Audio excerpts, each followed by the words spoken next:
सकाळचा तो 1 तास जिंकला तर अख्खं जग तुमच्या पायाशी नतमस्तक होईल. नंबर 1.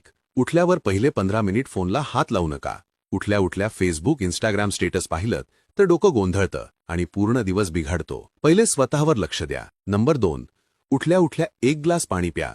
शरीर साफ होतं, पचन भारी होतं आणि फ्रेश वाटतं. नंबर 3. 10 ते 15 मिनिटं शरीर हलवा. थोडा व्यायाम करा, डान्स करा किंवा फक्त चालत जा. घाम आला तर अजून भारी वाटेल. नंबर 4. 5 मिनिटं एकांतामध्ये शांत बसा. डोळे मिटा, मनात विचार करा, आजचा दिवस कसा असायला हवा. मन शांत होईल, विचार टोकदार होतील. नंबर 6. चहा कॉफीच्या आधी काही पौष्टिक खा. एखादं फळ, बदाम, खजूर. पोट पण खुश, मेंदू पण खुश होईल. नंबर 7. स्वतःशी चांगलं बोला. आज मी हे करणारच असं मनाशी ठरवा आणि मग कामाला लागा. नंबर 8. आई-बाबांना नमस्कार करा. त्यांच्या आशीर्वादातच खरी पॉझिटिव्हिटी आहे. तर आता सांगा, तुम्हीही अशीच सुरुवात करणार का? आणि हो, तुम्ही सकाळी किती वाजता उठता ते कॉमेंटमध्ये सांगा.